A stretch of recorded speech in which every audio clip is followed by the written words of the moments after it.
పదా రా.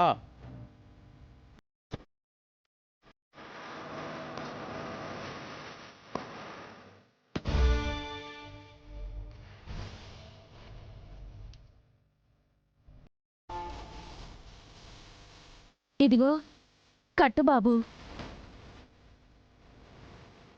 తీసుకో బాబు, తాళి కట్టు.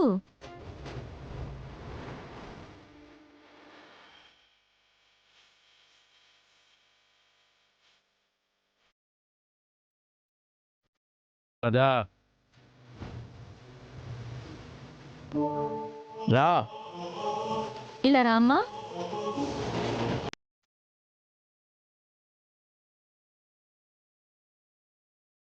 కట్టు బాబు.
కనుచూపు మేరలో మీ గోడవే కనిపించట్లేదు. ఇంకా ఎంత దూరం తీసుకెళ్తారు? ఇంకా కాసేపు నడిస్తే వచ్చేస్తుంది పదా. మీ జంటను చూస్తుంటే చాలా చూడముచ్చటగా ఉన్నారు. కలకాలం పిల్లా పాపలతో చల్లగా ఉండమ్మా. మీకెట్టా రెండోసారి కూడా పెళ్ళవడం ఆ భగవంతుడి చిత్తం. ఆ పైవాడి కృప ఉన్న జంటలకు మాత్రమే ఇట్టా జరుగుతుంది. ఈ బంధాన్ని ఇలాగే కలకాలం కొనసాగించాలని మనసారా కోరుకుంటుండాము. రేయ్, ఈ గూడెంలో పండగ వాతావరణం మొదలైంది. కంకణాల సందడి కూడా మొదలెట్టండి. ఈరోజు మా గూడెంలో కంకణాల సందడి కూడా ఉంది బాబు. ఓ, మీ కంకణాల సంగతి తెలియదు కదా. ప్రతి భర్త ఈరోజు అమ్మవారి ముందు చేతికి కంకణం కట్టుకొని భార్య కోసం 24 గంటల పాటు ఉపవాసం చేస్తాడు. ఆ సమయంలో పచ్చి గంగ కూడా ముట్టుకోకూడదు. అలా చేస్తే తన భార్యకి మంచి జరుగుతుందని ఆ భర్త నమ్మకం. ఎంతో కాలంగా ఈ ఆచారాన్ని అనుసరిస్తూ ఉన్నాం. మీరు కూడా మీ భార్య కోసం చేస్తే బాగుంటుంది బాబు. అమ్మా, నాతో రా, కొన్ని మాటలు చెప్పాలి. రామ్మా, రా.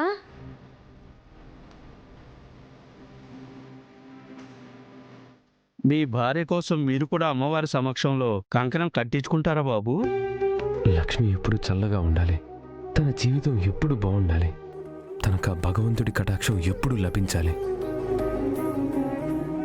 సరే పెద్దాయనా, నాకు కూడా ఆ కంకణం కట్టండి. ఒరేయ్, కంకణాలు తీసుకురా.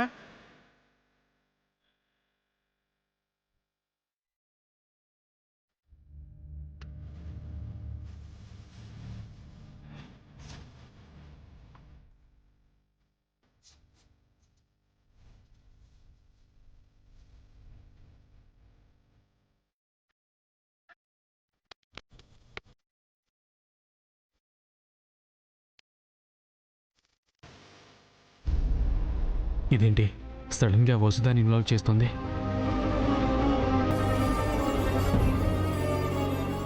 ఏం చేశారు మీ బావ? నీకొక వీడియో చూపించాలి. అది చూపిస్తే నీకు మొత్తం అర్థమవుతుంది.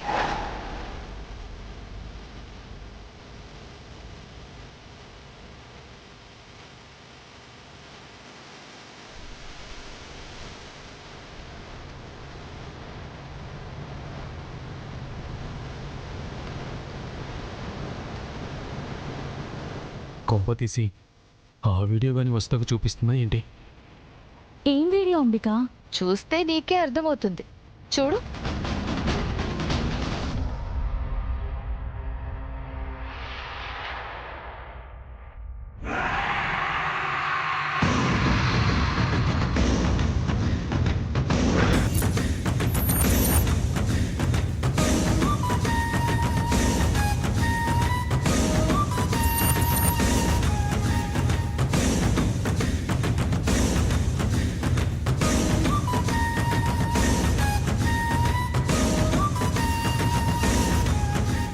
ఈ అంబిక నా కొంప ముంచేసింది. ఇప్పుడెలా? ఏంటండి ఇదంతా?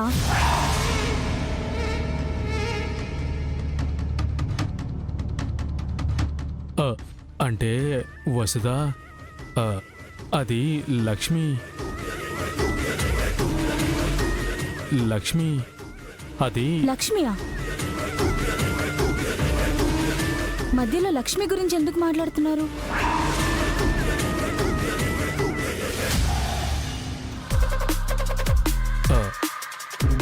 నువ్వేం వీడియో చూసావు? ఆ తాగడం ఏంటి, కింద పడి దొర్లడం ఏంటి? చుట్టూ జనాలున్నా వాళ్ళ ముందు కనీసం సెన్స్ లేకుండా బిహేవ్ చేయడం ఏంటి?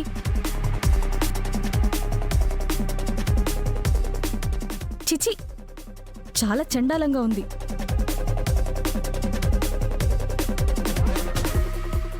ఏది ఆ వీడియో? నన్ను చూడండి. చూడండి.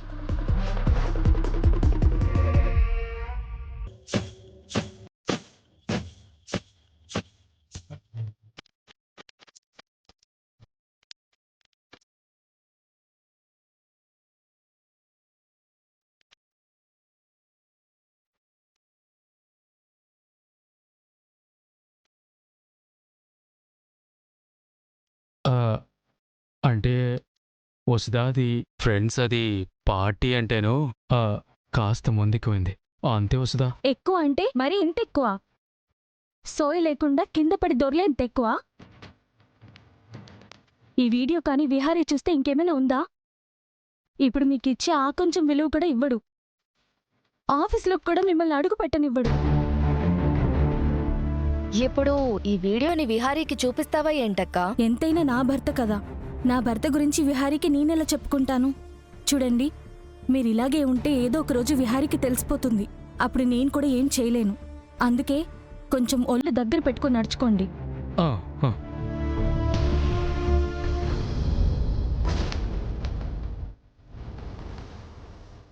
నేనిప్పుడిచ్చిన ఈ డోస్ ఎలా ఉంది? నీ ఫేస్ చూస్తేనే నాకు అర్థమవుతోంది. ప్రస్తుతానికి ఈ డోస్ సరిపోతుంది. నా విషయాల్లో ఇంకా ఎక్కువ ఇన్వాల్వ్ అయితే మాత్రం డోసు పెంచాల్సొస్తుంది. అది గుర్తు పెట్టుకుని జాగ్రత్తగా ఉంటాం. అర్థమైందా?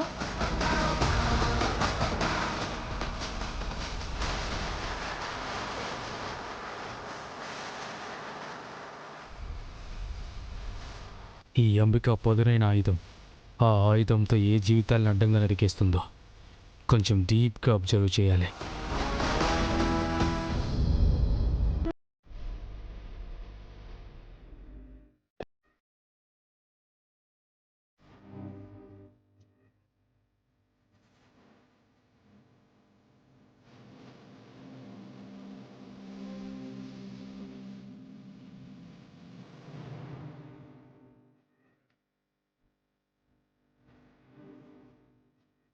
బిహారీ గారు, బిహారీ గారు, బిహారీ గారు, బిహారీ గారు, మిమ్మల్ని దేని గురించి అంత దీర్ఘంగా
ఆగండి.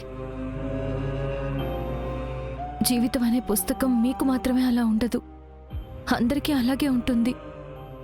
అది అందరికీ ఒక చదవని పుస్తకమే. పేజీ తిరిగేసే వరకు అక్కడ ఏముందో ఎవరికీ తెలీదు. ఎలాంటి మలుపొస్తుందో ఎవరు గమనించలేరు. మనందరి ప్రయాణం ఎలాంటిదో తెలుసా? ఇలాంటి అడవిలో కొంచెం కూడా వెలుగు లేనప్పుడు ఆ చీకటిలో అడుగులు వేస్తూ వెళ్ళడమే. చూద్దాం, చీకట్లో మనం చేసే ఈ ప్రయాణం ఇంకా ఎటువైపు తీసుకెళ్తుందో, ఎలాంటి మలుపులు పరిచయం చేస్తుందో, ఆఖరికి ఎలాంటి తీరాన్ని చేరుస్తుందో.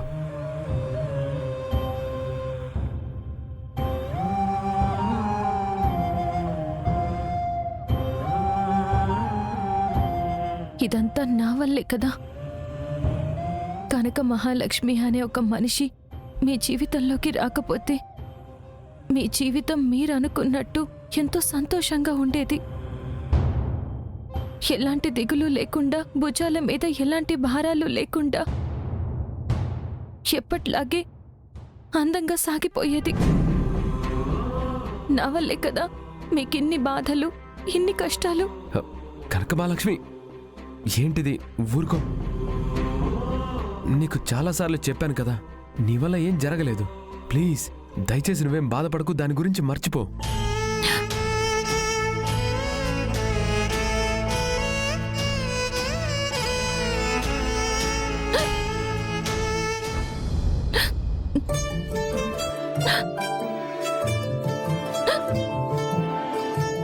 కనక మహాలక్ష్మి, ఏమైంది? ఏమో తెలీదు విహారీ గారు, సడన్ గా ఎక్కిళ్ళొస్తున్నాయి.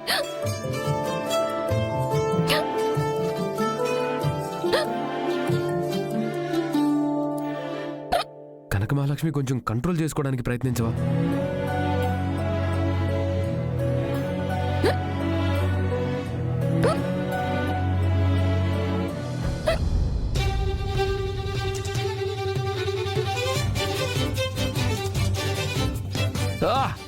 అమ్మ, పెయిన్.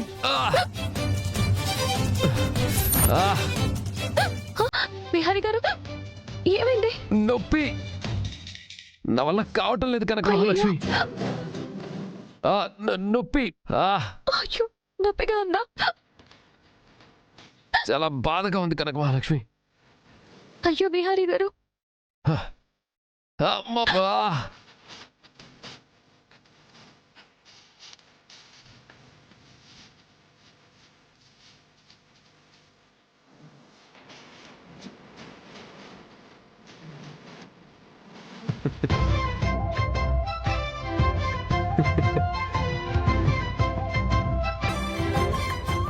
భయపడ్డావు కదా?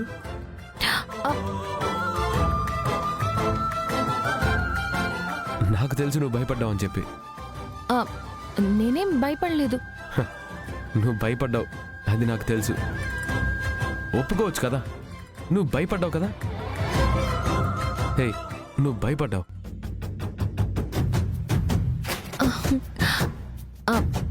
మరి భయపడరా విహారీ గారు?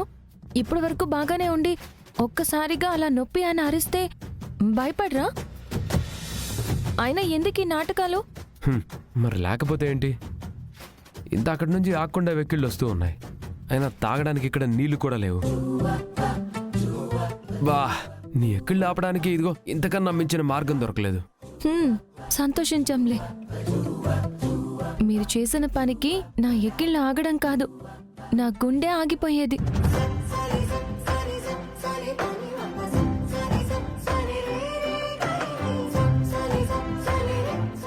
ఏంటి అలా చూస్తున్నారు?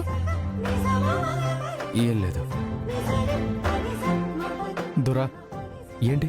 పొద్దున వేటకు వెళ్ళినప్పుడు మా వాళ్ళకి ఇది అడవిలో దొరికిందట. మీదేనేమో చూడండి. ఇది నా ఫోనే. Thank you very much. ఇప్పటికైనా ఇంటికి కాల్ చేసే అవకాశం దొరికింది.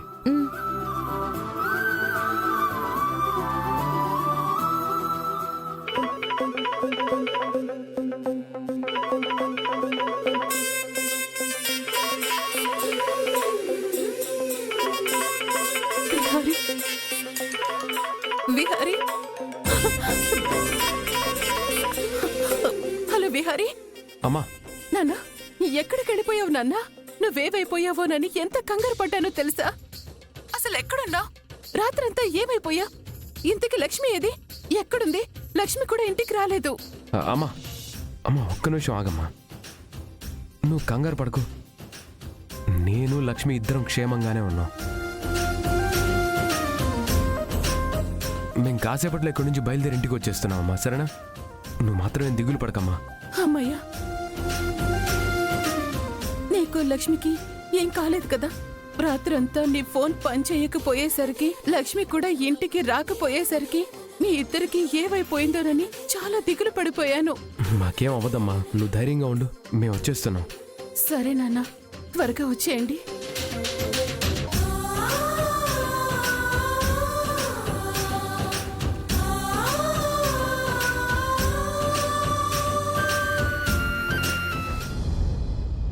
యమునమ్మ గారు ఏమంటున్నారండి? ఏముంటుంది మావులే, అదే మనకేమన్నా అయిందేమోనని మమ్మీ కంగారు పడుతుంది. కనక మహాలక్ష్మి, ఏ మాటకు ఆ మాట చెప్పుకోవాలి. అమ్మకి నువ్వంటే చాలా ఇష్టం. నా గురించి ఎంత కంగారు పడుతుందో నీ గురించి కూడా అమ్మ అంతే కంగారు పడుతుంది. అసలు నువ్వు ఏమైపోయావని తెగ అల్లాడిపోతుంది తెలుసా? లక్ష్మి పాప, మన కోసం అమ్మ చాలా ఎదురు చూస్తూ ఉంటుంది. మనం బయలుదేరదామా?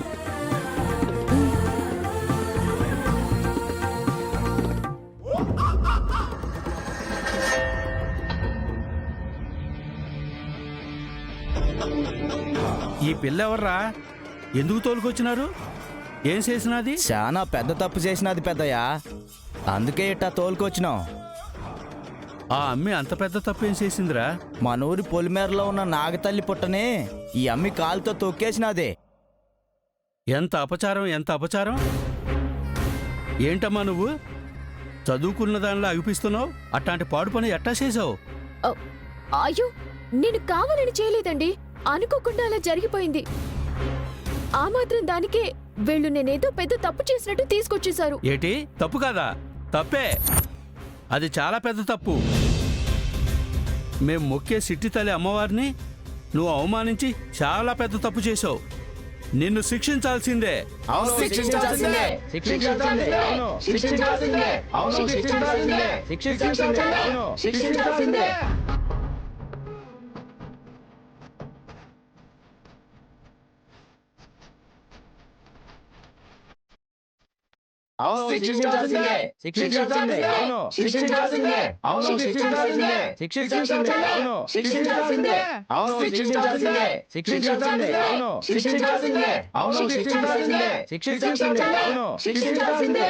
వామ్మో, వీళ్ళేంటి ఒక్కసారిగా ఒక్కటైపోయారు?